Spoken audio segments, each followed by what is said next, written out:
মই মাথাউৰি খবৰ পাই আছোঁ, কিন্তু আজি লখিমপুৰত মাননীয় মুখ্যমন্ত্ৰীৰ লগত তাৰ বান পৰিস্থিতি চোৱাৰ কাৰণে যোৱাৰ কাৰণে মই আহি পোৱা দেৰি হৈছে।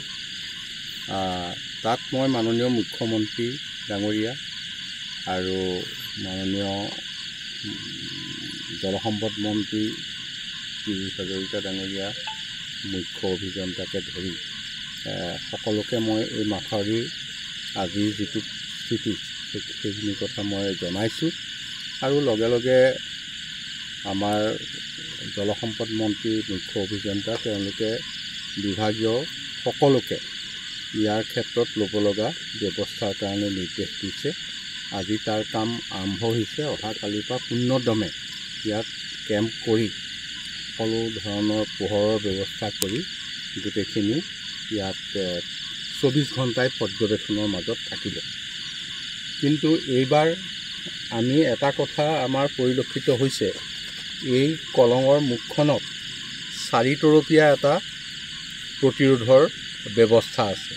কপাৰ বান্ধ আছে, মূল বান্ধটো আছেই, তাৰপিছত আকৌ মূল বান্ধটো পাৰ হৈ আৰু এটা বান্ধ আমি তাত দিয়া হৈছিল, আৰু মাজৰ যিখিনি ঠাই সেইখিনিতো আমি মূল পিছৰ বান্ধটো পোৱাৰ আগতে মাজৰ যিখিনি ঠাই য'ত সদায় বইলিং হয় সেই জেগাখিনিও এইবাৰ আমি পুতি পেলাই সমান কৰিছোঁ। গতিকে এইবাৰ যিখিনি কথা আগতে আমাৰ অজ্ঞাতে ইয়াত যি পানীৰ দ্বাৰা দুৰ্ঘটনা ঘটে, কিন্তু এইবাৰ সেইখিনি বৰ আগতীয়া ব্যৱস্থা গ্ৰহণ কৰিছে। আৰু গোটেইটো পৰ্যবেক্ষণত থাকিলে এইবাৰ কোনো ধৰণে আমাৰ এই মাথাউৰিৰ ক্ষেত্ৰত ক্ষতি হ'ব যে নোৱাৰে, এইটো আমি নিঃসন্দেহে আমি খাটাং কৰিব পাৰোঁ।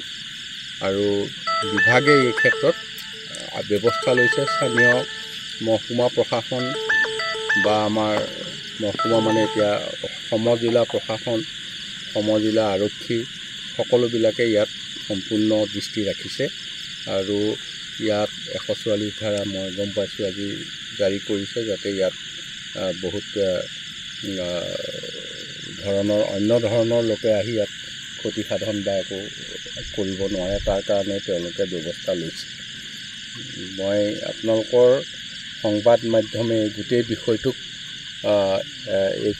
এইকেইদিন আপোনালোকৰ পৰ্যবেক্ষণত আছিল, ৰাইজে গম পাইছে। গতিকে আপোনালোকৰ জৰিয়তে মই সমূহ কলিয়াবৰবাসীয়ে নহয়, নগাঁওবাসী, অসমবাসী ৰাইজক জনাব বিচাৰিছোঁ যে সকলোৰে ইয়াত কোনো শংকা কৰিবলগীয়া নাই, শংকামুক্ত। আৰু এই ক্ষেত্ৰত ল'বলগীয়া আগতকৈ বহু বেছি ব্যৱস্থা এইবাৰ লোৱা হৈছে, য'ত আমি নিঃসন্দেহে ক'ব পাৰোঁ যে এইবাৰ মাথাউৰি ক্ষয় ক্ষতি হ'ব নোৱাৰে।